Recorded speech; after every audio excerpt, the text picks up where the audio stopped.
director de EduMédica, la Asociación para la Educación Clínica del Hospital Metropolitano. Esta es una iniciativa del hospital en la que buscamos generar contenido educativo, académico y científico para toda la comunidad, no solo nacional, sino internacional. De hecho, que hoy estamos empezando a recibir a médicos desde Panamá, así que también le damos la bienvenida a ellos. Quiero darle la bienvenida también a don Ricardo Montenegro, quien es nuestro invitado del día de hoy.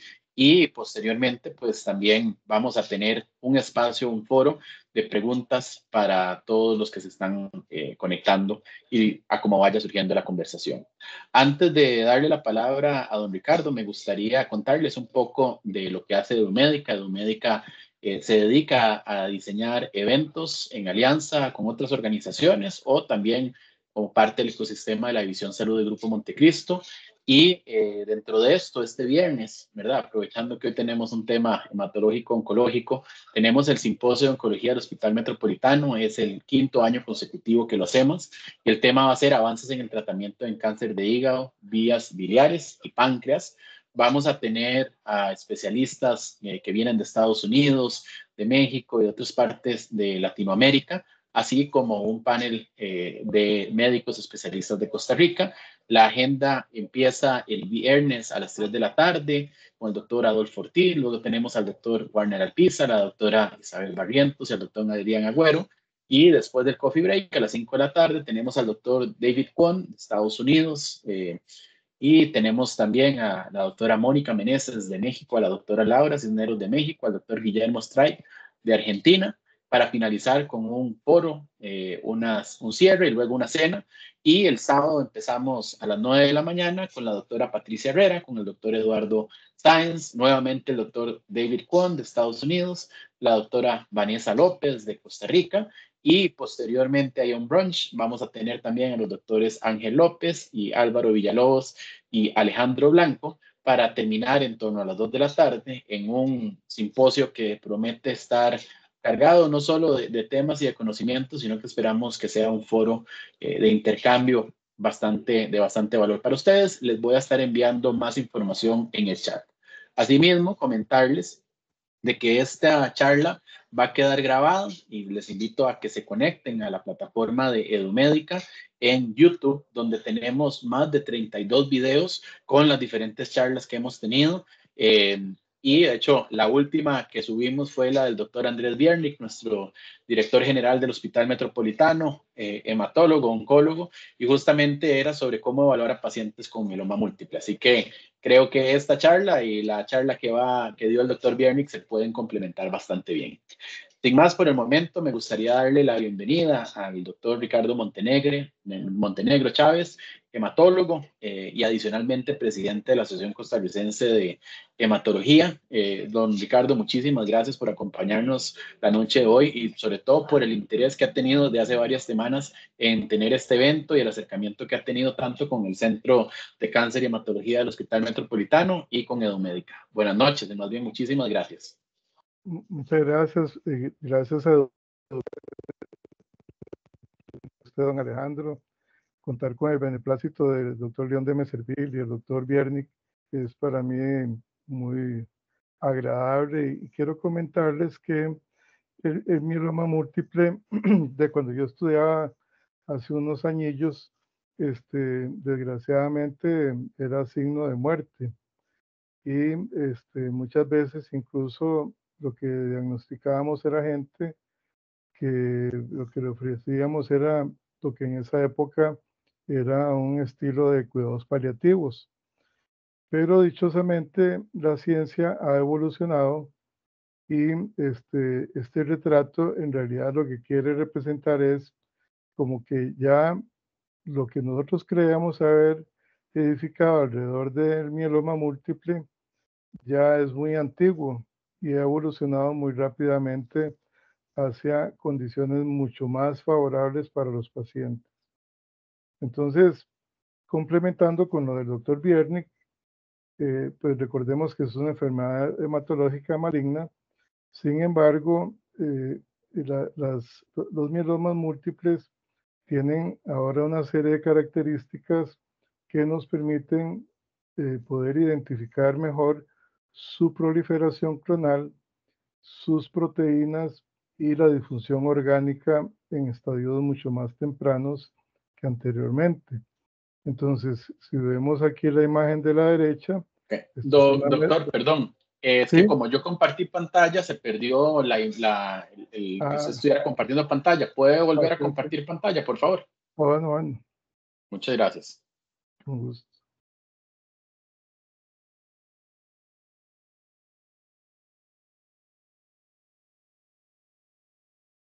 Yo le confirmo en el momento en que ya estemos viendo la pantalla. Hace lo mismo que hizo anteriormente por aquello.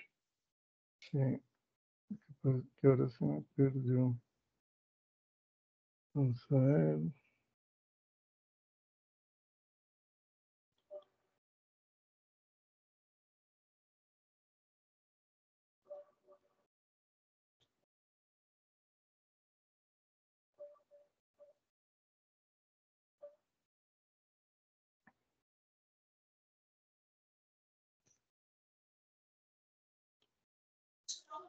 Fíjate que no me permite compartir. Es que esto estaba de otra computadora, perdón, ya se lo pongo. En un momento. Ahora sí, don Ricardo, si quiere, intente, primero tiene que poner el micrófono, la cámara y luego compartir pantalla.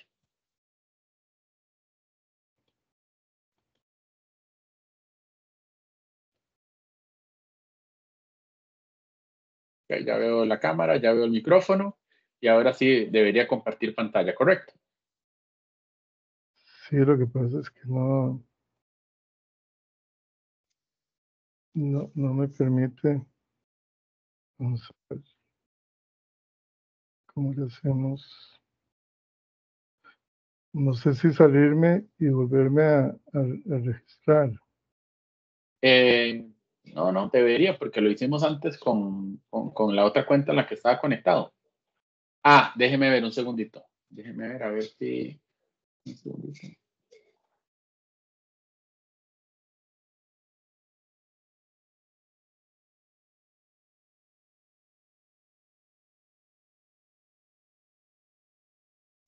¿Puede intentarlo otra vez, don Ricardo, por favor? Sí, claro.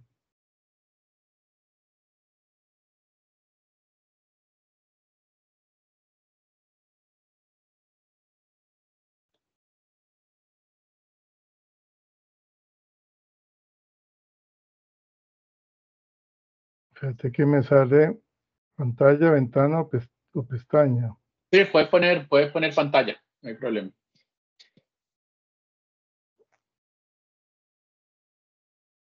Ahora sí. Ok. Yo creo que ahora sí voy. A ver. Sí, ahora sí ya estamos viendo. Muchas gracias. Ok. Bueno, pues Si quiere lo pone en entonces, modo presentación, nada más para que se vea grande y sí, listo. Ahora sí, listo. Muchas gracias. gracias a ustedes. Más bien, entonces, pues básicamente esta imagen lo que tiene es poca pretensión, ¿verdad? Vemos a la derecha una médula ósea normal y vemos una médula invadida por células plasmáticas y cómo se originan pues a nivel de la médula, ese es su ambiente natural. Y ellas van a estar produciendo sus proteínas que son parte del problema. Ahora, muy brevemente, porque el doctor Biernik fue exhaustivo en su presentación, nada más un tema que en Costa Rica tenemos unas estadísticas un poco de gente más joven que las medianas internacionales de 69. Aquí yo calculo que andamos por los 59, o sea que es una enfermedad de gente mucho más joven. Las tasas de supervivencia globales andan por el 59% a los 5 años, lo cual no es nada mal, pero hoy día lo que pretendemos no es que estén sobreviviendo, sino que se curen. Y esta es una enfermedad muy frecuente, es el 10% de todos los cánceres hematológicos. Entonces, realmente para nosotros los hematólogos es una carga muy importante de oportunidades de tratar de curar a pacientes y por otro lado no es una enfermedad nada infrecuente en nuestros países. Ahora, desde el punto de vista de epidemiología y prevalencia, hay situaciones que todavía no encontramos una explicación. Vean, por ejemplo, aquí en azul oscuro está Europa, donde aparece una incidencia de 50.000 y una mortalidad de 31.000. Y vean ustedes en el área del Caribe la incidencia en 15.000 y la mortalidad en 11.000. Entonces, a pesar de que son volúmenes de personas muy parecidas, el factor edad es un factor importante, ¿no? Nuestra población es mucho más joven. Ahora, vean el caso de Colombia, que es un país con 40 millones de habitantes, comparable con Centroamérica más República Dominicana, que siempre andamos hermanados para arriba y para abajo en todo lo que es hematología. Obviamente saludo a los panameños que nos acompañan hoy y vean que es una enfermedad que allá no se ha logrado detectar tan intensamente como si lo hacemos en Costa Rica y Panamá. La distribución del mieloma, entonces, vean aquí en morado datos internacionales entre los 65 y los 60 y 74 años, pero vean este otro 23 de 55 a 64 y posiblemente en Panamá y Costa Rica nuestros números sean un poquito más amplios en el grupo de 55 a 64.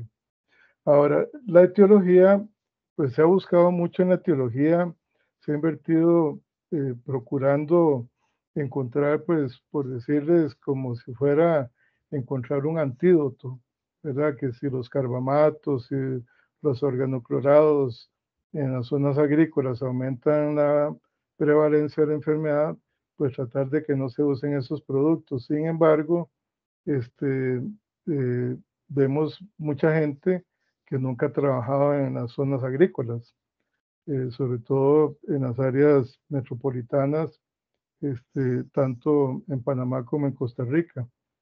La otra cosa es que nosotros tenemos mucha gente que ha recibido radiación ionizante. Antes se usaba mucho en hematología, ahora prácticamente solo en ciertos linfomas y en el mieloma se usa la radiación ionizante porque a través del uso de anticuerpos monoclonales se ha sustituido esa terapia. Pónganse a pensar, el cáncer de mama y otros tumores que ven los oncólogos sí reciben radiación. Sin embargo, la incidencia o la prevalencia de mieloma no se incrementa. Entonces, seguimos dando vueltas en la parte epidemiológica, pero hemos pretendido más bien buscar cómo se comporta la enfermedad, cómo podemos hacer para tratar de curarla y entonces eso es lo que yo voy a tratar de transmitirles. Ahora, la parte genética es muy intensa, extensa y lo que quiero que les quede es que uno de los factores más relevantes para encontrar tratamientos y alternativas terapéuticas ha sido poder clasificar a los pacientes en mayor riesgo o menor riesgo. ¿Riesgo de qué? Pues de progresión de la enfermedad. Entonces, esto está dado por una serie de parámetros y de marcadores que son genéticos, ya sea translocaciones o mutaciones o la aparición de genes que son altamente, digamos, de muy alta malignidad, y entonces no importa la edad, no importa el comportamiento en esa persona, sino que ahora nos orientamos más por los aspectos genéticos. Esto porque piensen ustedes hay patologías policlonales como por ejemplo el lupus y es muy difícil encontrar un tratamiento, aunque ya hay algunos intentos, pero es mucho más difícil. En cambio, en el mieloma, una de las facilidades que nos da el comportamiento de la enfermedad es que es una enfermedad monoclonal. Monoclonal, pues significa una sola clona. Esto ha sido realmente muy importante para que las terapias vayan evolucionando, primero con quimioterapia, luego con otros fármacos, ¿para qué? Para evitar que el tumor crezca y también dar oportunidad a que algunos pacientes puedan ser trasplantados. Y algunos pacientes no solo requieren uno, sino dos trasplantes, pero su pronóstico es mucho mejor que el paciente no trasplantado. Ahora, lo que ustedes están acostumbrados a ver son citopenias, pacientes con anemia, leucopenia, trombocitopenia, muy frecuente los dolores dorsales, ¿verdad? El dolor óseo se presenta más o menos entre el 60 y el 80%, y ahí no importa la edad de la persona, pero por la producción de muchas citoquinas, incluyendo los anticuerpos propiamente liberados por el mieloma, los pacientes sufren cansancio, pérdida de peso y su sistema inmune en realidad es insuficiente para poder lidiar con las infecciones bacterianas o virales. Entonces estos pacientes tienden a tener infecciones con frecuencia. Ahora, veamos que esto es como decir toda una familia de enfermedades relacionadas una tras de otra, y cuanto más tiempo pasa, más compleja se hace la condición del paciente. Entonces, por ejemplo, un paciente puede comenzar con una condición que llamamos gamopatía monoclonal de significado incierto, que son patologías que antes no tratábamos y ahora sí procuramos tratar, porque sabemos que ahí pasa a un mieloma. Smoldering es como decir de poca actividad, un mieloma de poca actividad, y antes lo que se hacía era observar. Hoy día no, hoy día se dan tratamiento. Y también sabemos que estos pacientes van a tener un alto chance de que su enfermedad se convierta en un mieloma múltiple, y si le damos chance de seguir, pues va a comenzar a salir a lesiones extramedulares a nivel de diferentes áreas del cuerpo. Entonces, todo esto ha sido motivo de mucha investigación, hasta el premios Nobel de Medicina, porque incluso estos anticuerpos monoclonales han servido de base para el desarrollo de terapias monoclonales. Entonces, es muy interesante cómo algo que eh, se replica exactamente para ser maligno, nos dio también una clave para hacer medicamentos que sean exactamente iguales una molécula a la otra. Entonces, la mielogénesis, o la mielopoiesis, nada más para recordar, no quiero entrar en todos los detalles, pero que es de la familia linfoide, ¿verdad? Ya una célula totipotencial comprometida a hacerse un linfoblasto, luego un promieloblasto, y luego sigue, aquí está la célula natural killer cell, que tiene un comportamiento muy diferente, pero luego están los linfocitos T y los linfocitos B, y se convierte en célula plasmática. Entonces, eh, todo el descubrimiento que hemos hecho de el manejo de los linfomas B nos ha dado orientaciones bastante oportunas y bastante útiles para ir buscando el tratamiento de los mielomas múltiples. Eso no significa que se traten iguales. Lo que significa es que nos han dado luces bien importantes. Entonces, por ejemplo, aquí en la médula ósea normal hay células B o pre-B, y que van a convertirse posteriormente en células T de memoria, y que son células muy resistentes y que tienen una vida prolongada. Ahora, si vemos el escenario maligno, entonces vemos células premalignas que se pueden convertir en células muy malignas. Y la clonalidad se puede presentar en los diferentes tipos de células premalignas y las malignas. Entonces, ya les comento que cada vez somos más agresivos en ir tratando todas estas familiares del mieloma en manera más temprana. ¿Y por qué? Porque resulta que si nosotros tratamos en forma más temprana, las lesiones que va a tener la persona van a ser mucho menos severas. Vean que si el paciente nada más lo observamos, puede tener entre un 70 y un 80% de lesiones con osteolisis, y esto con o sin osteoporosis, o sea que puede ser una persona joven de 50. Hemos tenido pacientes de 30 y tantos y de 20 y tantos años en los diferentes hospitales del Estado y privado, y es realmente preocupante tener una enfermedad de esta categoría en poblaciones muy jóvenes. No significa que el paciente mayor no.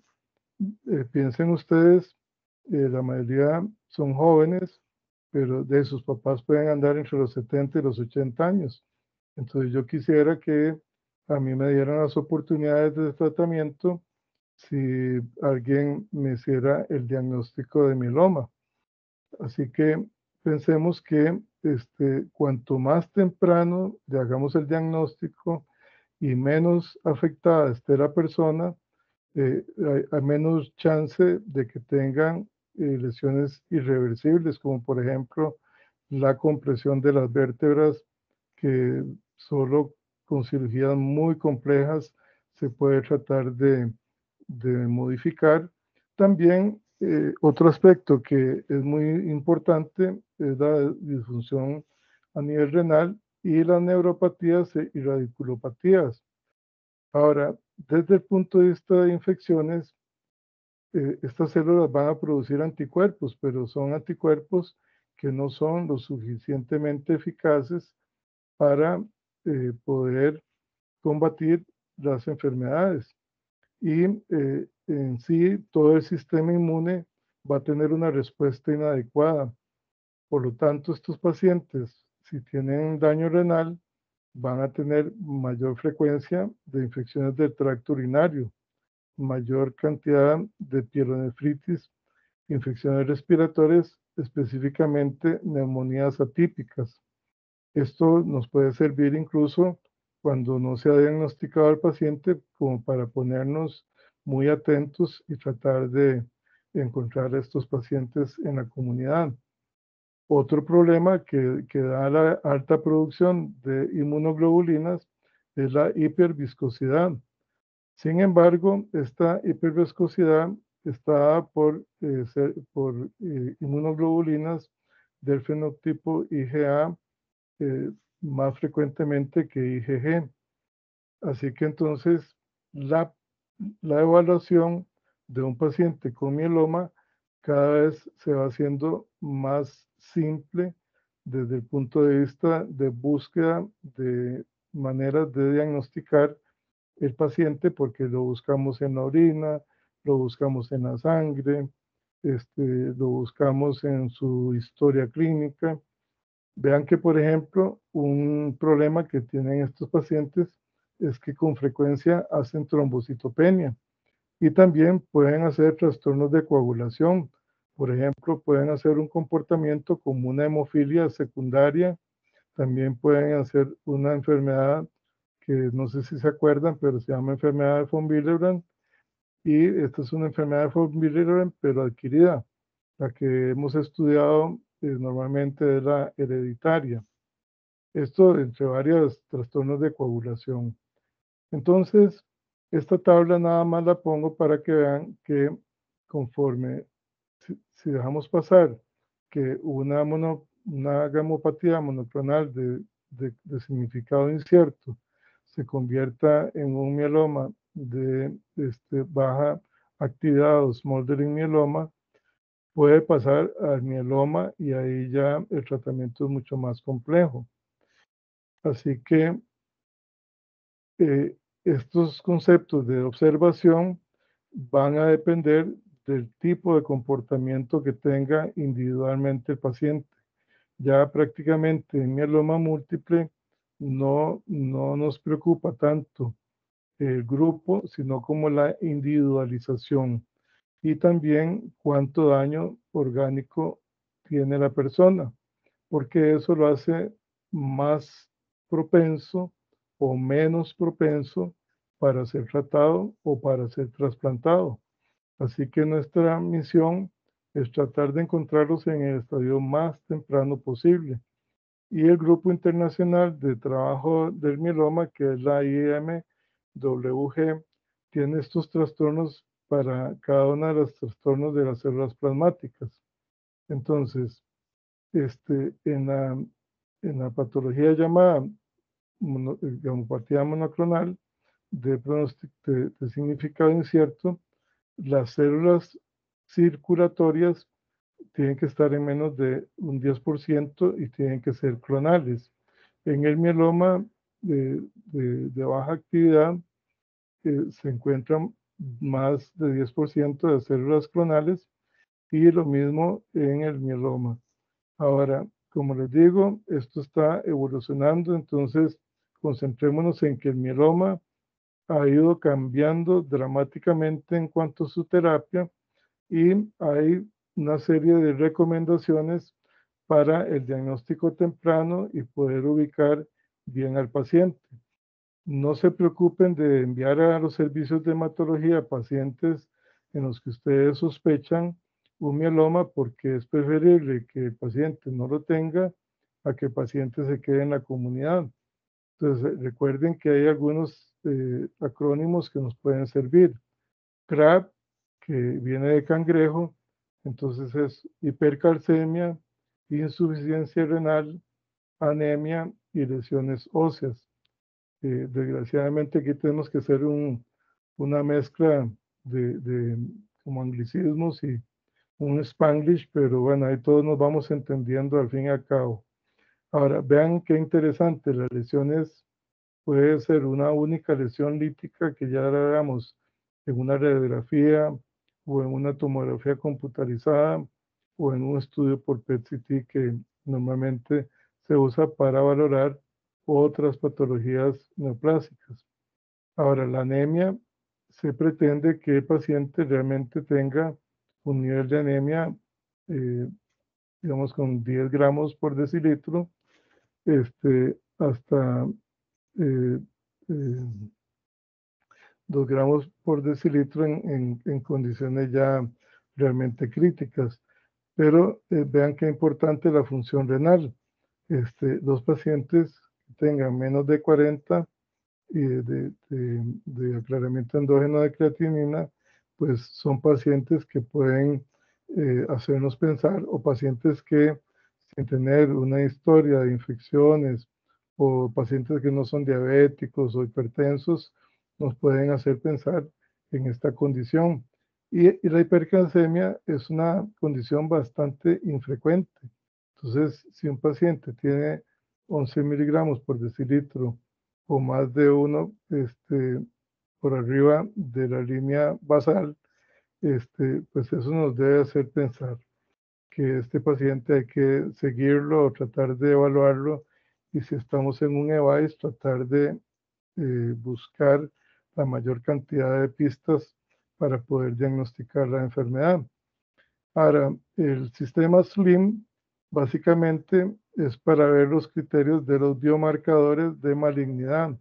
Entonces, por ejemplo, tener más de 60% de células plasmáticas clonales en médula ósea es un criterio muy importante porque significa que la enfermedad pues está muy diseminada en todo el organismo porque está en todos los huesos, prácticamente todos los huesos del cuerpo. Luego, si hay cadenas ligeras implicadas, más de 100 significa pues que es una patología más compleja, y lesiones focales nos permiten la detección de lesiones de riesgo progresivo.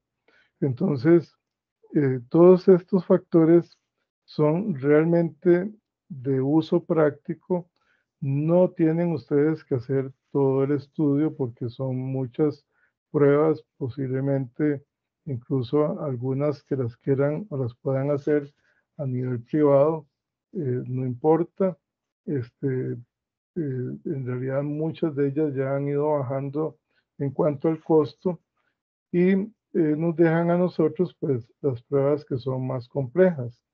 Entonces, por ejemplo, la proteinuria de la proteína monoclonal Benz-Jones tiene que estar arriba de 500 y las células plasmáticas que vamos a encontrar tienen que estar entre un 10 y un 60%.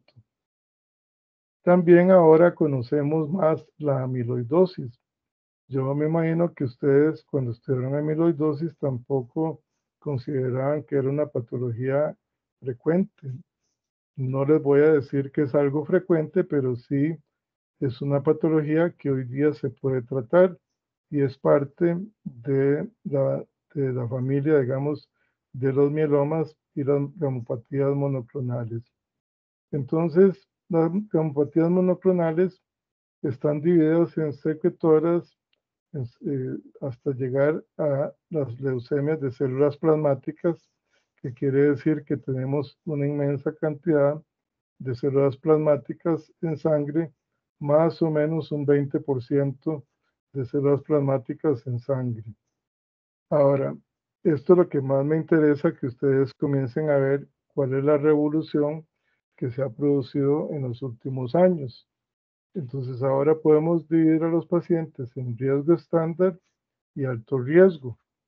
Entonces, los pacientes que tienen en unos estudios genéticos, si tienen trisomías o translocaciones 11-14 o 6-14, cosa que no me interesa que se aprendan, pero sí el concepto de que con poquitas alteraciones, entonces se va a considerar que estamos hablando de un riesgo estándar.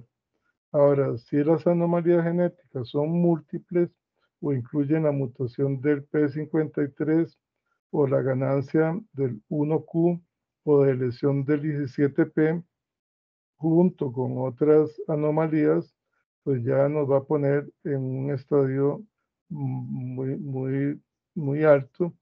Y hay todavía una condición que nos sirve a nosotros los hematólogos para considerar el tratamiento, que son si tienen lo que llamamos doble hit o triple hit, que significa tener dos anomalías de alto riesgo o más de tres.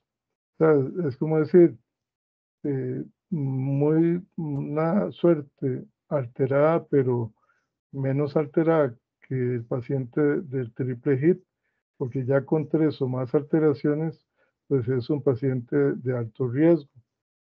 Y un factor que me interesa mucho también que recuerden que una de las pruebas que ustedes pueden pedir es la beta 2 microglobulina, porque la beta 2 microglobulina nos permite incluso hacer un estadiaje. Entonces, cuando es menor de 3.5 y la albúmina está en 3.5, estamos en estadio 1. Y si estamos con pacientes que tienen una beta 2 microglobulina arriba de 5.5, estamos en estadio 3. Y todo lo que está entre 3.5 y 5.5 es un estadio 2. Todo esto es muy importante porque a la hora de considerar los tratamientos, considerar el pronóstico, nos va a permitir buscar la cura del paciente. Y esto está relacionado con datos estadísticos muy fuertes de sobrevida. Vean que un estadio 1 tiene un 82% de sobrevida libre de enfermedad, perdón, una sobrevida general de 82, pero vean cómo baja 20% a 62 si está en un estadio 2 y un estadio 3 todavía peor, porque se va a la mitad del estadio 1. Entonces vean qué importante que es identificar a estos pacientes. Ahora, la historia que hemos conocido hasta el momento es que hay un periodo asintomático donde está la gamopatía monoclonal de significado incierto, o un mieloma indolente, que es el smoldering mieloma o SMM, pero eso va a evolucionar hacia el mieloma activo. Entonces, la primera parte, digamos, la parte asintomática, puede ser que nosotros la encontremos porque estamos buscando proteína M, ya sea pacientes que tienen velocidad de eritrosedimentación muy elevada, pacientes que tienen una PCR muy elevada y no hay una causa, pacientes que tienen niveles elevados de calcio sin que entren en la condición de hipercalcemia, y pacientes que pueden tener diferentes dolores de cuerpo, pero no son claramente identificables, sino más bien como cansancio, que no se recupera. Y entonces son síntomas muy inespecíficos. En el mieloma activo, entonces ya se hace mucho más evidente, ya entramos con toda la identificación de factores de laboratorio que hemos mencionado, y podemos dar una primera línea. El paciente puede tener una recaída y después en la recaída podemos darle más tratamiento hasta que el paciente llegue a tener una refractariedad. Entonces, ¿cuál es el propósito actual? Es tratar de quedarnos en una primera línea. Y entonces ahí tenemos que hacer un perfil, porque los medicamentos que se utilizan son generalmente muy bien tolerados, pero pues de los costos tienen un valor importante, y entonces tenemos que escoger la mejor condición posible para darle los mejores tratamientos a nuestros pacientes, y poder dejar otros tratamientos que sean tal vez menos tóxicos, pero que no sean manejos paliativos, sino que no vayan a deteriorar más al paciente. Entonces, hoy día podemos saber mucho del mieloma, en la parte clínica, en la parte laboratorio, en la parte genética, y entonces tratemos de no pensar solo que los pacientes estén en una edad avanzada. Ahora, edad avanzada para ustedes puede ser 50 años porque tienen 25 o 30, pero para mí 25 o 30 son menores que mi hija menor. Entonces, todo esto es muy relativo. Entonces, para poder identificar, se habla de fit, que es estar en forma. Lo que pasa es que fit es una palabra más simple, obviamente del inglés, y estar en forma, ¿vean? Son 3, 4 palabras. Eso tratamos siempre de hacer acrónimos con la menor cantidad de letras. Entonces, una persona que está fit es una persona no necesariamente que hace ejercicios, pero una persona que camina sola, que puede hacer sus gestiones, puede ir a un banco, puede ir a un paseo con sus amigos, y, sin que tenga a nadie que ayudarle. Moderadamente fit es un paciente que está en una condición donde requiere alguna ayuda, pero, por ejemplo, si va a un paseo con solo un poquito de ayuda de sus compañeros de colegio o de escuela que se están volviendo a ver, pues va a estar bien. Ahora, está el paciente vulnerable, que es el paciente que ya sí realmente requiere ayuda para sus cosas, para subir pisos, para poder incluso estar solo. Son pacientes que se sienten preocupados y se quedan solos porque ya comienzan a tener ciertos dolores y también mucho cansancio. Los levemente frágiles son los que ya requieren algún aparato para poder caminar en forma erguida.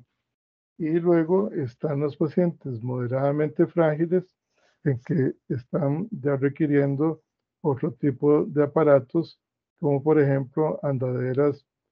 Y el paciente que está severamente frágil, pues que ya, aunque esté consciente, orientado, una condición neurológica, digamos, integrado al ambiente y esté una buena memoria, pero su cuerpo ya no responde y ya no puede asistirse a sí mismo, no se puede bañar, no puede hacer una serie de cosas. Entonces, el camino de la curación es un camino un poco difícil. ¿Y de dónde fue que comenzamos a pensar que se pueda curar? Bueno, precisamente se encontró que cuanto más cantidad de células malignas haya en la sangre, menos curable es la persona. Entonces, el objetivo actual es buscar a aquellas personas que tengan lesión, pero que tengan poca celularidad circulante. Y para esto hay una serie de estudios genéticos de la microambiente, etcétera, y el comportamiento genético. Y hay una serie de cálculos basados todos en evidencia de los diferentes tipos de marcadores que podemos extraer de cada uno de los pacientes. Por eso les digo que el mieloma es una enfermedad que se trata individualmente. Vean qué interesante esta curva. Esta curva es en color verde los que tenían muy pocas células circulantes. En rojo, más o menos un 0,02% o más. Y aquí en negro, los que tenían prácticamente una cantidad mayor al 0,02. O sea, no tiene que tener miles, sino estamos hablando de un conteo bajo. Y si vemos aquí abajo la tabla, los pacientes que estaban prácticamente indetectables, que eran los verdes, que eran los que tenían mayor sobrevida en general, independiente de las terapias que se le aplicaran. De ahí que entonces las células circulantes son un parámetro sumamente importante y es algo que rápidamente nosotros nos abocamos a buscar porque esto está asociado a mayores sobrevidas libres de progresión y a sobrevidas globales. Por otro lado, con variantes tan pequeñitas como tener 0,24% de células circulantes, vean cómo ya se nos viene abajo las posibilidades de que el paciente tenga sobrevida libre de progresión o una sobrevida global, a pesar de que son porcentajes muy bajos de células. Entonces, la estrategia es sumamente importante en toda la hematología moderna, pero en el mieloma creo que es la enfermedad que nos ha estimulado a hacer de un pensamiento muy estratégico. Primero, investigar muy bien la patogénesis del mieloma en estas personas y buscar lo que llamamos firmas de los clones de alto riesgo. Entonces, bajo riesgo va a ser mucho mejor y menos complicado que el paciente de alto riesgo. Eso suena simple, pero tenemos que demostrarlo. Recuerden que entonces eso básicamente va a estar relacionado con las mutaciones genéticas que podamos encontrar en los pacientes. Ahora, ¿cuál es el propósito que tenemos ahora? Antes era, digamos, cuando yo estudiaba, prácticamente eran cuidados paliativos independientemente de la edad.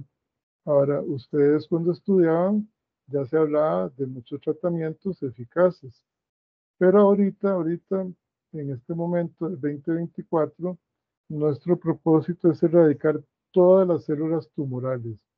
De ahí que entonces cada vez requerimos de equipos más sensibles para poder identificar a aquellos pacientes que prácticamente no tengan enfermedad. Y aunque el trasplante de médula es sumamente importante y en Costa Rica dichosamente se está logrando hacer y es un trasplante, se llama autólogo.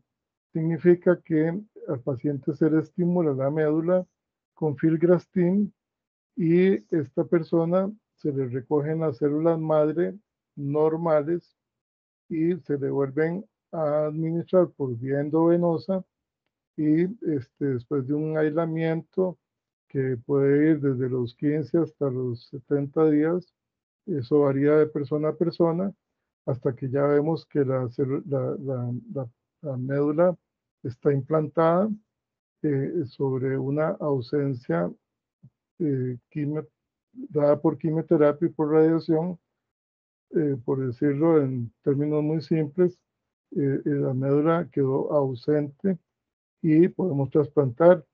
Ahora, si el paciente tiene una recaída a pesar del trasplante, se le puede volver a trasplantar. Y en el país tenemos algunos pacientes que ya no se le encuentra la enfermedad con 2 o 3 trasplantes de médula. Obviamente, por los costos, eso en este momento solo se logra hacer en la seguridad social, no se logra hacer en hospitales privados porque son costosos, andan algo así cercano a los 200 millones de colones. Y pues, aunque yo sé que todos apreciamos la seguridad social, en este tema es muy, muy apreciable. Ahora, ¿cuál es nuestra labor? Encontrar a los pacientes en estadios tempranos, ponernos muy, digamos, sospechosos de pacientes como que tienen de todo un poco, pero no le encontramos nada. No le digamos al paciente, no, no tiene nada. No, tiene algo que no sé qué es, pero vamos a seguir rebuscando. Y ustedes se toman su tiempo en ir pidiendo pruebas o incluso si hay alguna sospecha muy importante, pues referirlo a los servicios de hematología. Pero recuerden que tienen que demostrar que el paciente tiene un trastorno hematológico relevante y, y si están en el sector privado y ya le han hecho pues hasta un aspirado de médula, no duden en enviarlo lo más rápidamente. ¿Por qué? Porque nosotros necesitamos usar los tratamientos más activos o eficaces en los pacientes de riesgo estándar, o llamados de bajo riesgo. ¿Por qué? Porque ahí estamos buscando erradicar todas las células malignas. Ahora, si el paciente tiene muchos marcadores de alto riesgo, pues lo ideal sería someter al paciente a un estudio clínico. Sin embargo, no tenemos tantos estudios clínicos que nos hayan llegado al país como para poder ofrecer a una población significativa. Entonces, ya si el paciente está en un estadio avanzado, pues entonces tenemos que buscar siempre la posibilidad si se puede trasplantar o no. Y eso obviamente va a depender de la conjugación de variantes clínicas y variantes de laboratorio. Ahora, voy a hablar solo de un medicamento nuevo para que vean que la cosa ha ido cambiando bastante. Hay un anticuerpo que se llama daratumumab y que básicamente lo que hace es eh, adherirse a una glicoproteína que es única de las células CD38, que son células de mieloma. Y no importa cómo esté expresada, no importa cómo esté la célula, siempre que tenga este receptor, entonces el anticuerpo monoclonal se le va a unir y esto va a provocar una destrucción de la célula por varios mecanismos. Entonces veamos aquí rápidamente los mecanismos. Uno puede ser citotoxicidad dependiente del complemento, o sea que se hace un hoyo por la formación de complemento y la célula explota. Puede ser también la citotoxicidad dependiente de otras células eh, y otros anticuerpos, digamos, propios de ser humano. Y también está la fagocitosis dependiente de anticuerpos, o sea, se le alinea el anticuerpo en el receptor de la glicoproteína y entonces va a ocurrir una destrucción progresiva de esta célula maligna. Y el que también es muy interesante es la apoptosis, que básicamente se da porque se acercan 2 anticuerpos semejantes y entonces hacen que la célula entre en una muerte programada y esa es la parte, digamos, menos tóxica de este tipo de medicamentos. Entonces recuerden que estas células no tienen nada que ver con los linfocitos T, vienen de las estirpes B. Y hoy día se pueden entrenar a los linfocitos T para que se coman a la célula del mieloma. Eso es un tratamiento bastante costoso. Es un tipo de trasplante. Se ponen las células T del paciente, se les entrena a destruir las células del mieloma y se vuelven a injertar en el paciente. Y esto pues realmente es algo muy, muy interesante, muy novedoso. Sin embargo, pues es de más alto costo que las terapias que podemos aplicar en el, en el, en el momento actual. Ahora, vean qué gran cantidad de opciones que tenemos para los pacientes. Cuando ustedes estudian los algoritmos de manejo del mieloma, era manejo asintomático o manejo sintomático.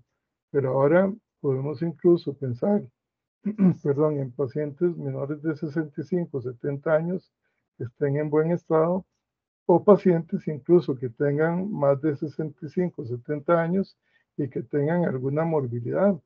Entonces, tenemos diferentes opciones de tratamiento y si tienen recaídas, tenemos también segundas y terceras líneas. Así que cuanto más temprano y menos mórbido esté el paciente, más posibilidades de llegar a curar.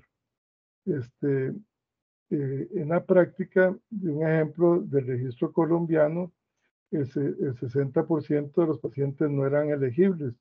Sin embargo, un 40% sí eran elegibles. Recuerden que cuando vimos la incidencia y prevalencia, pues eran números más bajos que los de Centroamérica, Panamá y República Dominicana.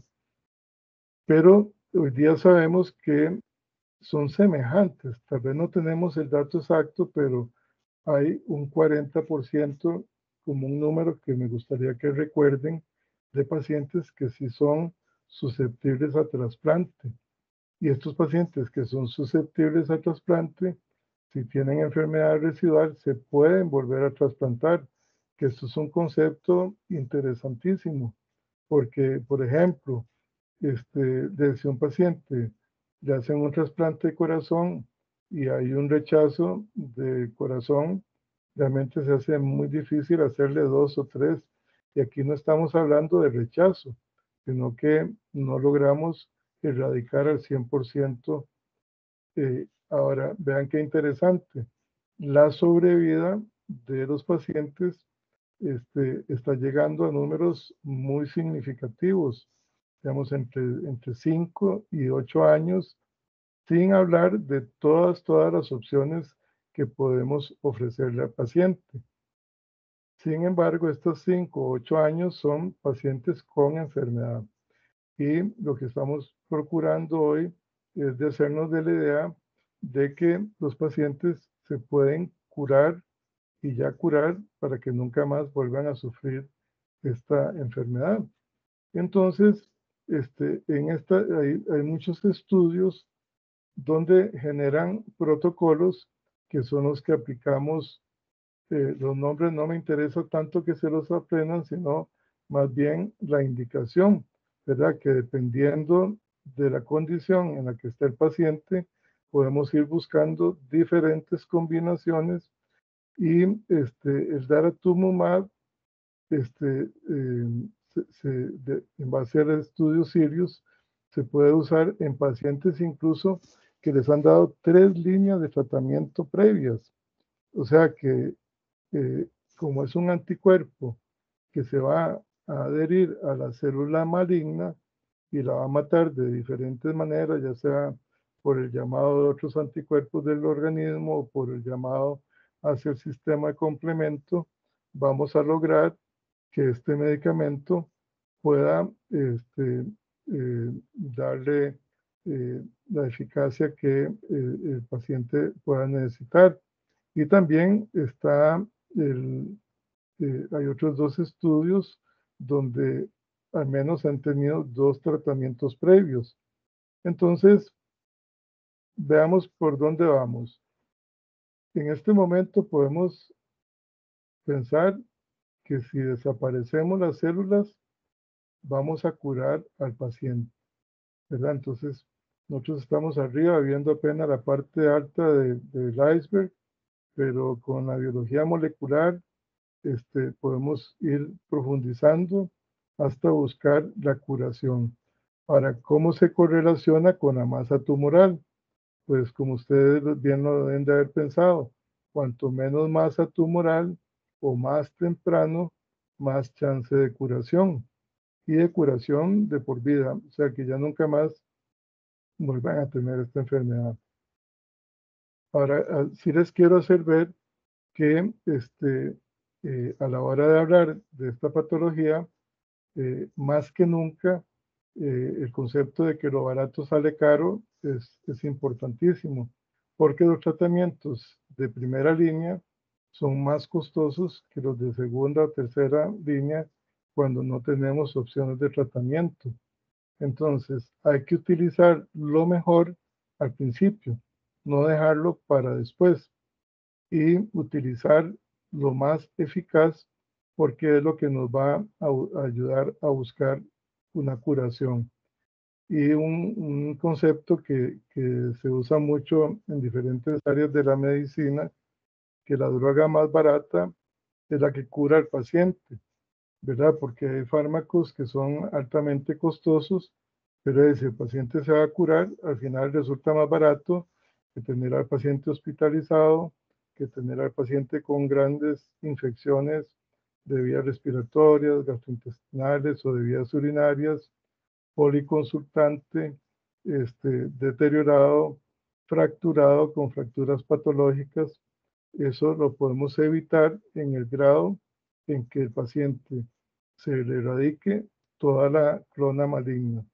Entonces, si hay esperanza, si hay posibilidades de curar, no todos podemos decirle a todos los pacientes allá, vamos a curarlo, pero vean que legalmente, si el paciente tiene las opciones, y técnicamente nosotros los hematólogos logramos demostrarle a los pagadores, llámese comité de farmacoterapia o compañías aseguradoras, el chance de que aprueben el medicamento es muy alto. Entonces, por eso tenemos que buscar a los pacientes que estén fit, que están en buen estado, cuya clona maligna sea pequeña, que no sea inmensa, porque cuanto más grande es el tumor, menos chance de darle tratamiento curativo o con el afán curativo. Bueno, hasta aquí llega la presentación, y más bien quedo a sus órdenes para preguntas, comentarios que pueda ser oportunos. Nada más déjeme dejar de compartir. Perfecto. Muchas gracias, doctor. Y gracias a todos los que se han conectado. Más bien, como bien dijo, preguntas adelante, comentarios también.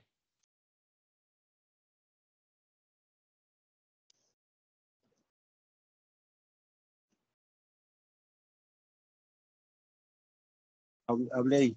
Doctor, muy buenas noches. Mario Cardoce. Hola, doctor, ¿cómo le va?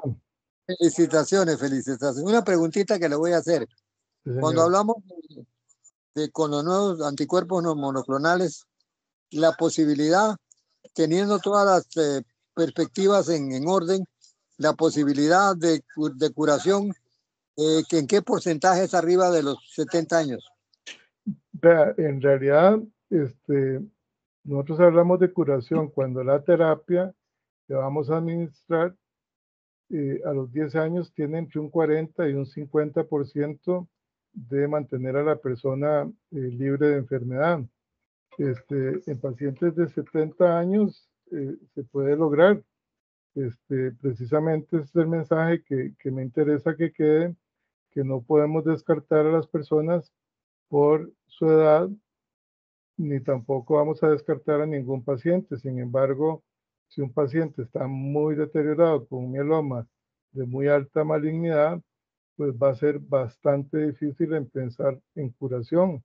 Lo que vamos a lograr es erradicar una buena cantidad de las células malignas para que la persona tenga mejor calidad, y ya vimos que aunque esté muy avanzada la enfermedad, le logramos prolongar la sobrevida. Sin embargo, ya no es con el afán curativo que sí sería en estadios más tempranos. Entonces, la edad ya no es un límite, es ahora el límite está dado básicamente por bajo riesgo o alto riesgo y el estado del paciente. Don Mario, no sé si le responde la pregunta. La otra pregunta es, en los casos ya muy difíciles, si no hablamos de curación, hablamos de estabilización de la patología. O sea, Exactamente. Incluso ahora hay tratamientos que, imagínense que usted que es cardiólogo, imagínense lo que es tener un paciente que usted le controla la falla cardíaca y luego, a pesar de estar en este tratamiento de estabilización de la falla cardíaca, el paciente progresa y hace una falla cardíaca mayor que la anterior. Entonces, eso llevándolo a mieloma, significa que aunque el paciente tenga una progresión de la enfermedad, podemos darle más tratamiento o podemos darle nuevos tratamientos. Incluso los anticuerpos monoclonales, como el daratumumab, y ahora hay una serie de fármacos sumamente importantes e interesantes que están luchando por tener ya no ser la última alternativa, sino ser la segunda o incluso la primera alternativa de terapia, porque hay anticuerpos muy sofisticados, por ejemplo, anticuerpos que una parte del anticuerpo se le adhiere al linfocito y otra a la célula maligna. Y entonces, en esto la destrucción de la masa tumoral es masiva y más bien es peligrosa, entonces tenemos que internar a los pacientes en cuidados intermedios porque la destrucción es violenta de trillones de células malignas. Lo mismo pasa con el daratumumab, pero eso es en las primeras 2 o 3 sesiones de infusión, porque estamos haciendo prácticamente que desaparezca la clona. Entonces, si un paciente progresó, ya no es que se acabó. No es como, por ejemplo, de un tumor, digamos, en otros tumores, digamos, que ven normalmente los oncólogos, en que ya la progresión ya aleja muchísimo al paciente de opciones terapéuticas. En cambio aquí podemos contar con primera, segunda, tercera, cuarta línea. Obviamente tenemos incluso la posibilidad de trasplante. Por dar una comparación sin querer ser arrogante, en cáncer de próstata no cabe el trasplante de médula. Y aquí pueden hacerse 1, 2 y se pueden hacer incluso hasta 2 seguidos, que es lo que se llama tándem, como decir un tótem que se ponen en una misma persona, se ponen 2 trasplantes seguidos y eso logra muchísimos resultados de respuestas sostenidas. Entonces, la pregunta es muy buena para darme oportunidad de darles esperanza, incluso en los pacientes que no han entrado en remisión, porque no se ha acabado ahí el partido sigue y seguimos contando con opciones. El asunto es que sí, obviamente, ayuda muchísimo el estadio temprano. doctor, y la otra pregunta que le va a parecer tonta, pero bueno, ¿existe alguna No. relación entre el mixoma y esta patología? ¿Existe alguna relación en el mixoma, que es un tumor del corazón? Sí, en realidad yo le entiendo la pregunta, pero nunca lo he leído. Lo que sí se ha encontrado es una alta relación con la amiloidosis. Ya incluso es parte, digamos, como de la familia de estas enfermedades. Y también, antes no curábamos la amiloidosis, ahora hay tratamientos que buscan también la curación. Entonces, pero el mixoma no, el mixoma tiene otro comportamiento. Y no ninguna pregunta tonta, doctor, no se preocupe. Y la otra es que hemos llegado a la conclusión de que estos nuevos anticuerpos monoclonales han revolucionado positivamente la terapéutica en su especialidad, ¿verdad? Ah, sí, porque imagínense lo que es prolongar libre de enfermedad, así, de pacientes en que uno no puede encontrar por ningún lugar, y sobre todo que nosotros contamos en Costa Rica con altísima calidad de microbiólogos, hematólogos y microbiólogos en general, que nos hacen un montón de pruebas que antes eran impensables, ¿verdad? Incluso a un precio, si es a nivel público, es de la caja, pero si es a nivel privado, con unos precios muy razonables. Entonces, contamos, digamos, con un portafolio de diagnóstico y un portafolio de tratamiento muy amplio. Y en el caso tanto de Panamá como de Costa Rica, eso está, digamos, a la orden del día. Podemos hacer todos los estudios prácticamente que se necesitan. Y eso es muy importante, obviamente, para poder ayudar a que estos pacientes, ojalá, lleguen a curarse verdaderamente. Muchas gracias, doctor. Y ahí está el famoso doctor León de Meservil que sigue ahí. Buenas noches, doctor León de Meservil. Gusto en oírlo. Igualmente, doctor, cuídese mucho. Buenas noches, muchas gracias, doctor. Muchas Gracias gracias. a usted. Adelante, doctor León de Meservil. Y luego el doctor Alfonso Durán. Ricardo, varias Gracias. preguntas en una. Qué rico escuchar al experto hablando del tema de mieloma. Eso lindo, aprende uno bastante. Muchas gracias por tanta información. Cuando Gracias. yo estaba haciendo residencia en el San Juan de Dios, usted no había, creo que ni nacido, y el doctor No, Elizondo hombre, Cerdo si yo y fui interno, soy yo. y Carlos Páez Montalbán nos enseñaban el diagnóstico de mieloma, pero nos Claro. decían, fíjense en las lesiones líticas en el cráneo y hagan la proteína Vence-Jones. ¿Eso es como lo que uno debería seguir haciendo o podría anteceder antes que pase Sí, esto, ese tipo de diagnóstico? excelente pregunta. En realidad, digamos, ante una lesión lítica, yo les recomiendo a todos los colegas que aunque sea una, que traten de identificar varios aspectos.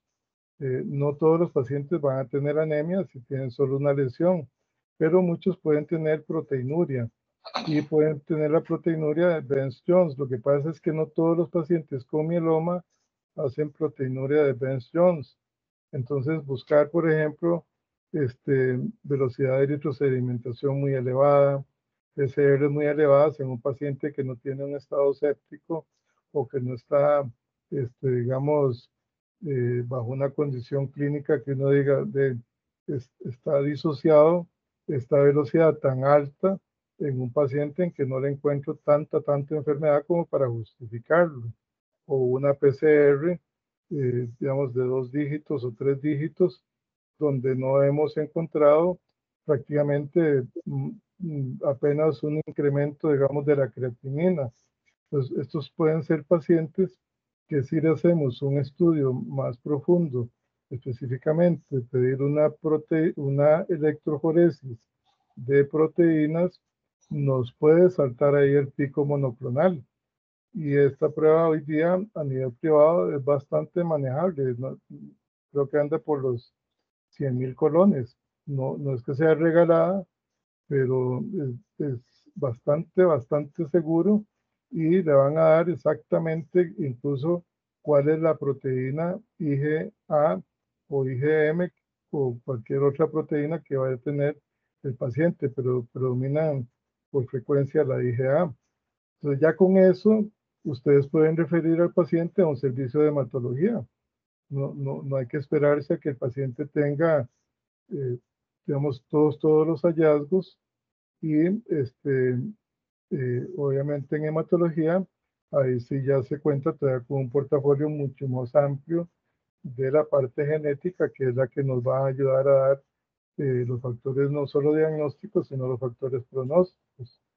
Pero sí, excelente pregunta, porque antes uno tiene que esperar a tener ahí como 20 datos positivos para poder pensar en mieloma. Ahora realmente es mucho más simple. La otra cosa es que tenemos muchos pacientes que por alguna razón se les pide resonancias magnéticas o se les pide tomografías óseas por lesiones, y si hay una lesión lítica, inmediatamente hay que pensar en que el paciente puede tener un mieloma. Entonces, hay más abundancia de imágenes radiológicas que cuando usted era mi jefe de residente.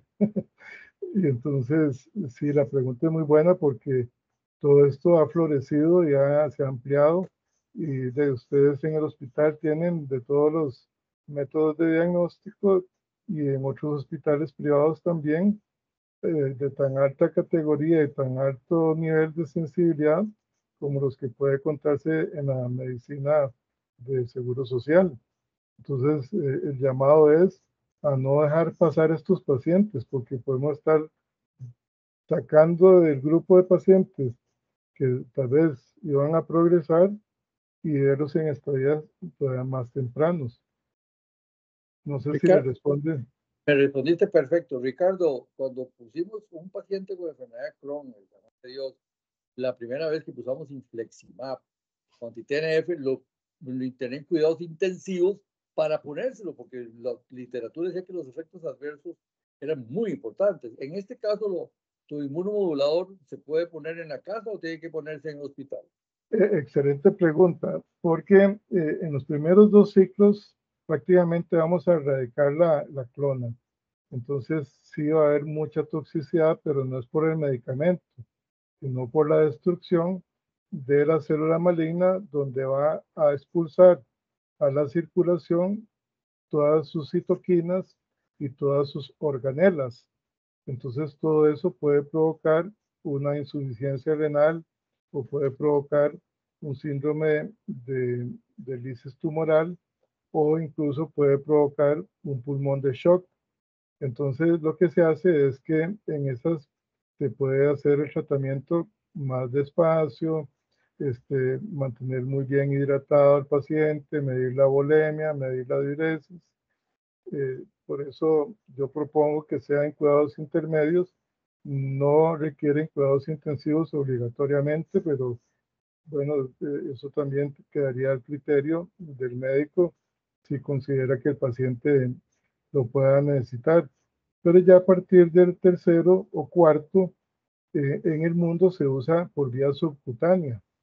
El daratumumab se usa por vía subcutánea, y entonces el paciente se lo puede administrar en la casa.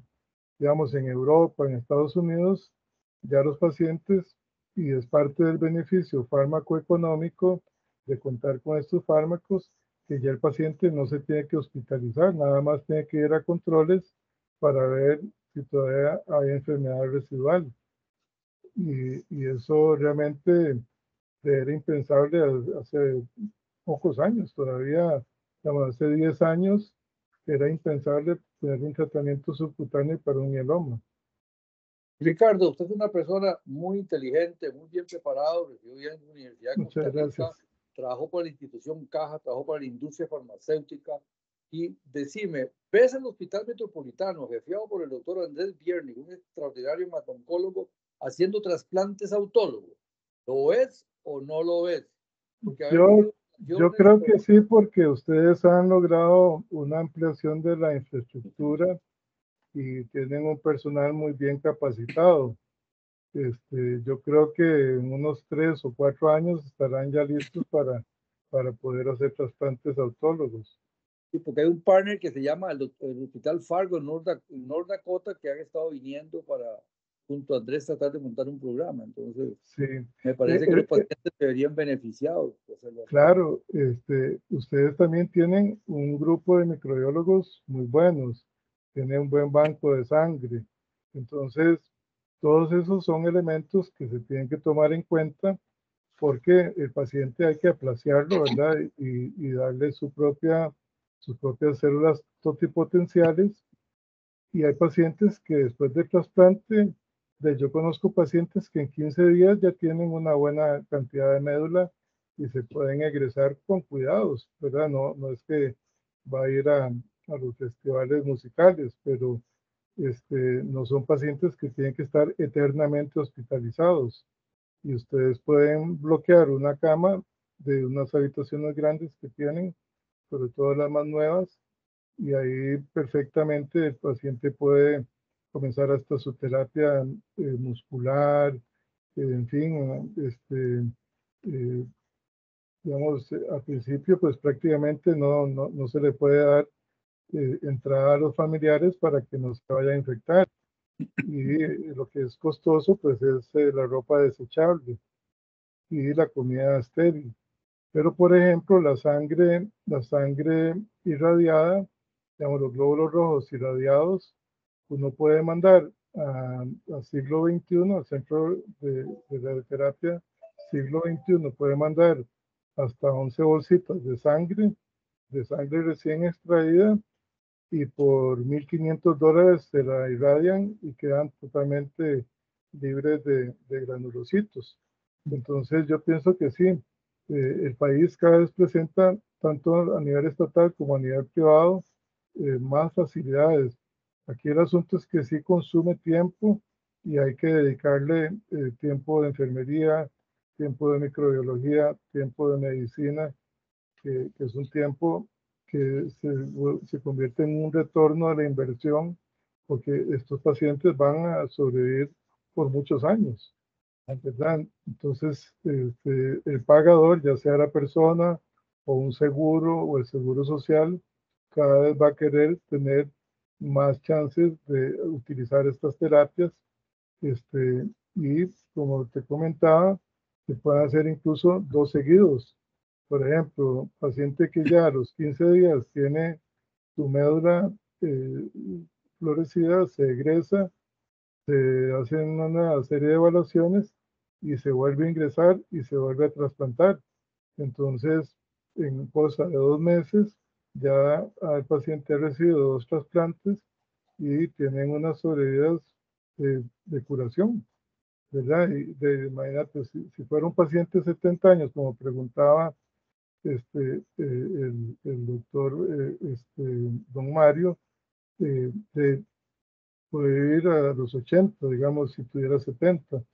Pero dice, es un paciente que tiene 35, imagínate, puede llegar a ser longevo y prácticamente nada más tener como el susto y el mal recuerdo de haber sufrido esa patología. Bueno, muchas gracias Alejandro Egea por traer a tan magnífico speaker. He aprendido muchísimo, Ricardo. Usted siempre es un muy buen speaker, y Alejandro, que te buscó para que nos diera esta charla, que nos educa a los médicos que pertenecemos al Hospital Metropolitano, y un abrazo a los de la clínica Maya Lewis en David, Panamá, que van a ser compañeros de trabajo recientemente. Así es que, Alejandro, te sacaste un 100 de nota en este tema. Te felicito, Alejandro. Muchas gracias. Al doctor Montenegro, más bien, y un gusto saludarlo, doctor de Meservil.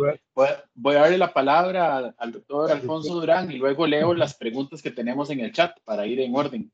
Perfecto. Muchas gracias. ¿Me escuchan bien? Sí, señor. Correcto. Okay. Qué dicha. Buenas noches a todos. Felicitaciones a todos los organizadores, a los profesores como el doctor León de Meservil, que hace muchos años no lo veía, y a Ricardo en especial. Cuando yo entré a la especialidad de hematología, Ricardo me llevaba como 2 años y me enseñó mucho. Fue un gran profesor. Me acuerdo que cuando yo salí corriendo y tuve que rotar primero en hematología, y eso fue para mí algo muy problemático, porque un paciente que tenía, si mal no recuerdo, 60,000 plaquetas, salí corriendo al banco de sangre a buscar plaquetas, ¿verdad? Y vos me detuviste, Ricardo, y me dijiste, no, tranquilo, con esa cifra de plaquetas es innecesario ponerle plaquetas al paciente. Muchas gracias, Ricardo, por todo lo mucho que me enseñaste, y al doctor León de Meservil también. Yo estoy retirado hace 3 años por razones de salud. Me dolió mucho dejar el Hospital San Juan de Dios, pero bueno, la verdad es que le dediqué 38 años a la institución, y yo viví lo que Ricardo mencionó. Cuando comencé a tratar pacientes con mieloma, él dice un tratamiento paliativo, y es muy cierto. Y puedo decir que era algo nefasto para uno. Uno lo hacía como decir, uno mandaba el tratamiento con melfalán oral, prednisona oral y acetaminofén con codeína para el dolor y pare de contar. Y uno sabía que ese paciente no se iba a curar y que la mejoría iba a ser mínima. El tratamiento del mieloma ha cambiado radicalmente. Algo que tal vez no mencionaste, creo, en tu charla fue el tratamiento del dolor. Ahora con los antirreabsortivos como el Someta y otros, el ácido zoledrónico, los pacientes con lesiones líticas y mucho dolor óseo y con insuficiencia renal, también el ácido zoledrónico ayuda a que el dolor prácticamente desaparezca, las lesiones líticas mejoren, y eso ha sido toda una revolución desde hace muchos años, calculo que 15 o 20 años. Hubo otros, pero ahora el que más se utiliza es el Someta. Pero bueno, mi preocupación con los colegas, que por cierto me llama la atención no ver a nadie de los hematólogos de aquí, no estoy viendo a nadie en la lista. Eso me tiene un poco inquieto y preocupado. Pero bueno, en todo caso, mi máxima preocupación es que de la época en la que dábamos ese tratamiento que a mí me entristecía, ahora el tratamiento del mieloma, como vos muy bien lo decís, Ricardo, puede llegar a curar a los pacientes. Que sí, con productos muy novedosos y probablemente caros, sí, es totalmente cierto. Pero yo quiero hacerte una pregunta muy clara. ¿Cómo podemos hacer la angustia que yo se los dije con tiempo a mis compañeros que son mucho más jóvenes que yo? La angustia que ellos están viviendo y que yo viví como hematólogo del Hospital San Juan de Dios fue conseguir los medicamentos para los pacientes. Yo a mí no me dio un infarto cuando peleé con el Comité Central de Farmacoterapia, porque creo que mi corazón, desde el punto de vista de infarto, ha sido muy, muy fuerte. He tenido 5 muertes súbitas, pero no por enfermedad coronaria. Pero por eso me tuve que retirar. Pero la angustia que viven actualmente los colegas es que, a sabiendas de que el mieloma fue la enfermedad que ha traído los mejores resultados para muchas de las enfermedades hemato-oncológicas, hasta ahora están apareciendo esos anticuerpos monoclonales específicamente para CD38, que es en el caso del mieloma. Es interesante, la enfermedad hizo surgir los anticuerpos monoclonales, pero no sirvió para tratar la misma enfermedad, o sea, el mieloma. Pero actualmente el gran dilema es que no hay ningún artículo reciente que no mencione el daratumumab. No tengo la más mínima idea cuánto cuesta, pero para que un paciente lo logre conseguir, tiene que proceder a lo que ya es muy conocido, a acudir a un recurso de amparo en la sala constitucional para que se lo otorguen. No sé cuánto cuesta, pero es la vida de un ser humano, y ahora con los dilemas que vivimos en la institución de la caja, que si hay plata o no hay plata, yo prácticamente estoy seguro que si hay suficiente dinero, y lo del gobierno, si le paga o no a la caja, esto es un tema muy discutible, pero si la caja tuviera más dinero, yo creo que no tendrían que sufrir tanto mis compañeros que ahora están en el Hospital San Juan de Dios, Calderón Guardia, en el México, en Alajuela, en Heredia y Cartago. Entonces, eso es una angustia que yo te pediría a vos, con la experiencia que tenés desde el punto de vista de la compañía farmacéutica en la que trabajaste tantos años, y que me acuerdo que yo fui uno de los primeros en comenzar a utilizar el rituximab, ampliamente conocido por vos. el Maptera, desde luego, yo recibía todas las cartas de solicitudes. Ahí en el San Juan de Dios venía un señor del edificio de la caja y se llevaba mis vistos buenos. Ok, y bueno, qué dicha que ahora está en el cuadro básico y no hay que pelear con nadie. Pero, ¿qué podemos hacer? ¿Cuál es tu recomendación para que los pacientes que necesiten específicamente daratumumab o productos como el lenalidomide, etcétera, que se ha demostrado que son más efectivos para el mieloma, puedan solicitarse sin inconvenientes para ayudar realmente a la curación del paciente con mieloma? Esa es mi única pregunta y perdonen que me haya extendido. No, no, realmente es muy importante. El tratamiento inicialmente es semanal y luego se va haciendo bisemanal. A nivel privado, con un manejo muy adecuado que tienen los hospitales privados, más o menos a la semana sale como en 4 millones de colones. Entonces, claro, No te escuché, perdón, no te escuché. 4 millones por semana, Okay. 4 millones de colones. Ajá. Entonces, pero eso, al cabo de los 2 meses, el paciente se le hace bimensual y entonces se va distanciando el tratamiento. Cuando venga el subcutáneo, el precio va a ser prácticamente el mismo.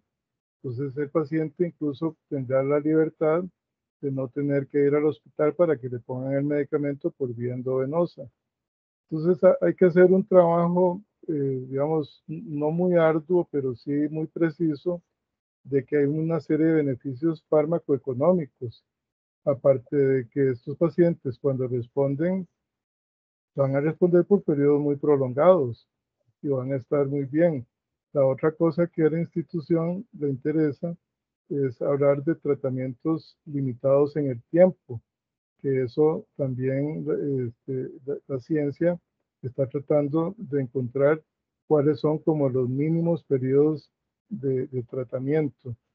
Sin embargo, estos pacientes responden tanto y responden tan bien que en muy poco tiempo se reintegran a su trabajo. Pues son personas que ya no van a estar incapacitadas y también son personas que son productivas. Entonces, digamos, van a producir como para poder la caja pagar su tratamiento y se hace, conforme pasa el tiempo, se va haciendo un balance. Yo creo que incluso estos son productos que debería trabajarse en forma multifactorial, ¿verdad? No solo los equipos de farmacoeconomía, sino contar con los beneficios de cuánto cuestan las pruebas de laboratorio, eh, todo el esfuerzo, lo que puede costar un trasplante, en fin, creo que sí permite como hacer una serie de comparaciones que dan un beneficio farmacoeconómico y los pacientes cambian completamente su vida. Yo no tengo así demasiados, pero sí tengo 3 pacientes y su vida se transformó. Ahora, estos pacientes no lo pagan de su bolsillo, sino que lo pagan con seguros. Y esto, en realidad, la situación es que los seguros saben que es mucho mejor que el paciente entre en este beneficio de práctica curación o desaparición de la enfermedad a que esté consultando muy periódicamente o se vuelva una persona policonsultante y con deterioro de función renal, función cardíaca, del estado mental por la Fracturas. hipertensión, trastornos vasculares, las fracturas, lo que vos decías del uso de los bisfosfonatos, se van alejando en el tiempo. En fin, hay un montón de beneficios y todo eso realmente se calcula adecuadamente. Yo creo que sí es justo darle oportunidad a este tipo de fármacos. Por supuesto. No, quería saber esa tu opinión y te agradezco. Otra cosa es que para efectos de los que nos están escuchando, el trasplante en mieloma se ha vuelto mucho más sencillo y ya realmente no se habla de trasplante de médula ósea, ya casi que la médula ósea está quedando en desuso, se hacen los trasplantes de células madre, el paciente un mes o 2 meses antes del trasplante recolecta sus propias células con un aparato especial, con una CoVespectra, que es el que recolecta las células en una forma muy sencilla, se congelan las células y luego se le pone al paciente melfalán a dosis altas y se interna en la unidad de trasplante.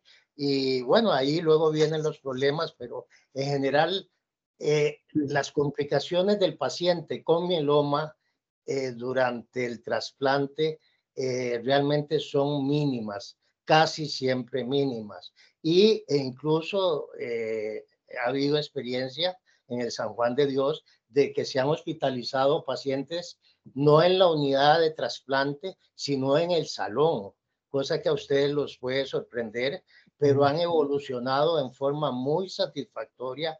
Y a eso de la pregunta de que si que hizo el doctor, creo que León de Meservil, que si se veía la posibilidad de trasplante a nivel privado, pues yo estoy seguro que sí.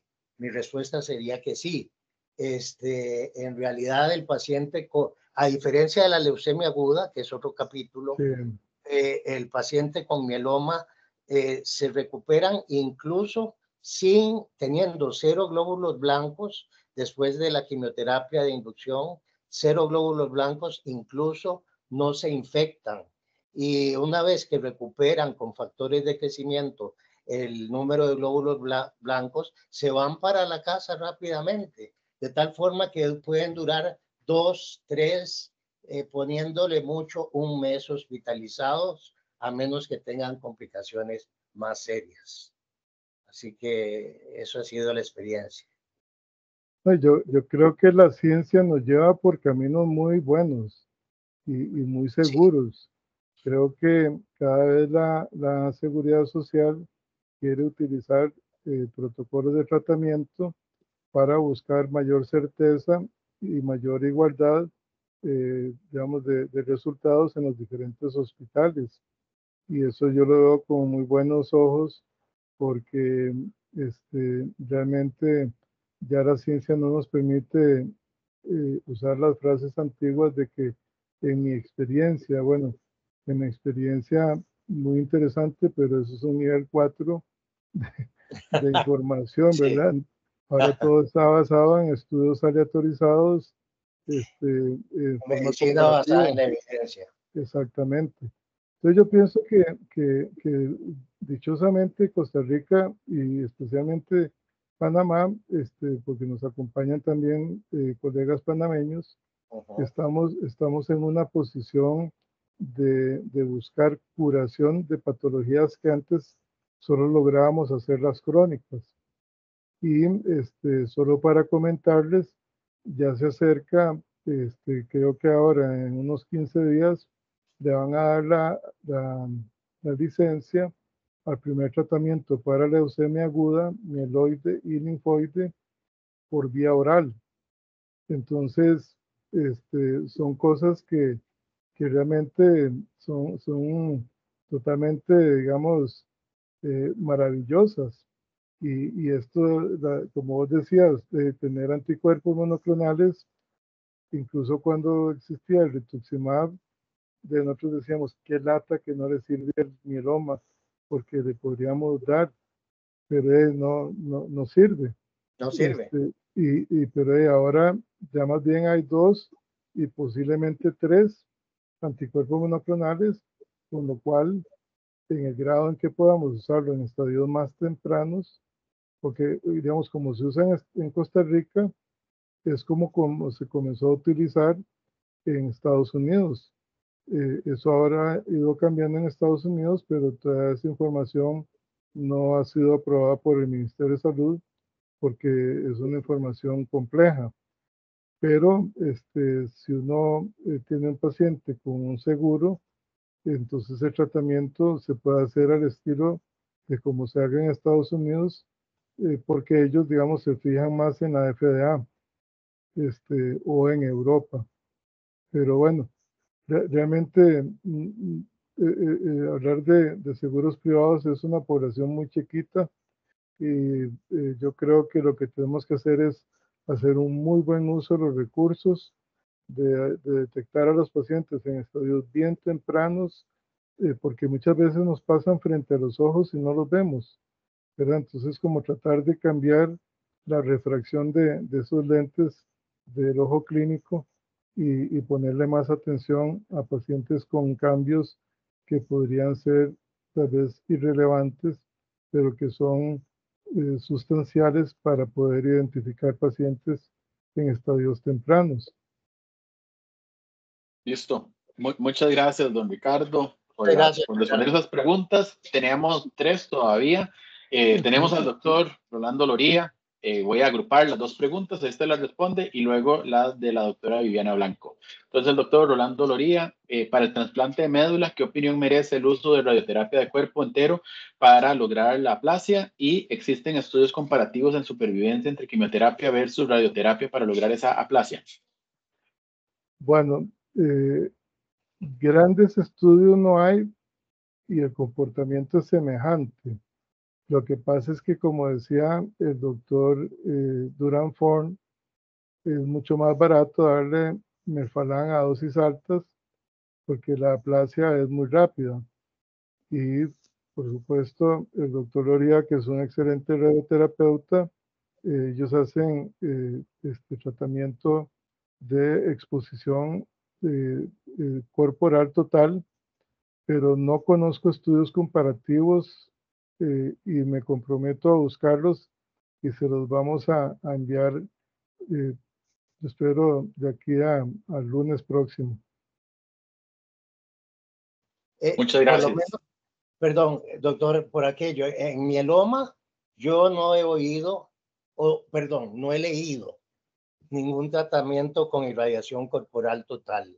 En leucemia aguda, desde luego que sí, pero en mieloma nunca, es más, ni lo había pensado. No, es que hay cosas que van cambiando, ¿verdad? Sí, claro. Por ejemplo, una cosa que no hemos hablado es todo el beneficio que le dan los médicos radioterapeutas oncólogos a los pacientes con sus lesiones líticas. Les alivian el dolor rapidísimo, entonces disminuye el consumo de fármacos, digamos, opioides o fármacos realmente de difícil manejo, tanto para el paciente como para uno, sobre todo en un país que desgraciadamente pues hay mucho trasiego de drogas, ¿verdad? Pero sí, yo pienso que todo esto va a ir cambiando y cada área va a ir aportando sustancialmente. La doctora tenía una pregunta, ¿verdad? Sí, correcto. Tenía algún rango de PCR o VS que pueda orientar al diagnóstico de mieloma. En realidad no es tanto el rango, sino la disociación entre un número muy alto, digamos, una velocidad de 70, 80, en una persona que no pareciera estar séptico ni tener una infección, y uno le busca sepsis por la vía respiratoria, tracto gastrointestinal, etcétera, etcétera, y no la encuentra. Lo mismo PCR, hay pacientes que tienen 124 de PCR y no tienen absolutamente nada. Entonces, algunas veces el médico tiende a pensar que lo que sucedió fue un error de laboratorio y vieran que tanto a nivel privado como a nivel público, los errores de laboratorio se han bajado sustancialmente, prácticamente a niveles que no tienen un valor estadísticamente de ninguna significancia, o sea que casi todas las pruebas de cualquier tipo y a nivel privado o público, los resultados que se obtienen son totalmente creíbles. Entonces, la disociación, digamos, encontrar en una persona de 35, 40 años una PCR elevadísima o, por ejemplo, proteinuria, realmente tiene que llamarnos la atención. Entonces, ahí es donde viene indagar más, hacer más pruebas, ojalá si se puede contar con la proteína de Bence-Jones, que no es en el 100%, pero cuando aparece definitivamente es de mieloma múltiple. No sé si le respondo, doctora. La pregunta está muy buena, pero eso es lo que en este momento logro responder. No, buenas noches, doctor. Sí, muchas gracias. En realidad, sí me respondió la pregunta. Le agradezco mucho. Gracias a usted, doctora. No se te oye, Alejandro. Doctor Egea, no se oye.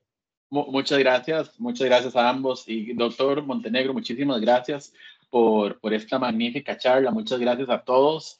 Y de nuevamente, ¿verdad? Decirles que el Hospital Metropolitano y el lado de Dumédica está su casa para poder seguir haciendo este tipo de encuentros y de eventos. Y nuevamente darle también la bienvenida a los compañeros panameños que nos están empezando a acompañar en estas charlas.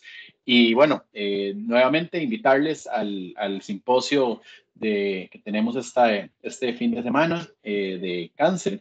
Y sin más, muchas gracias, feliz noche y don Ricardo, seguimos en contacto.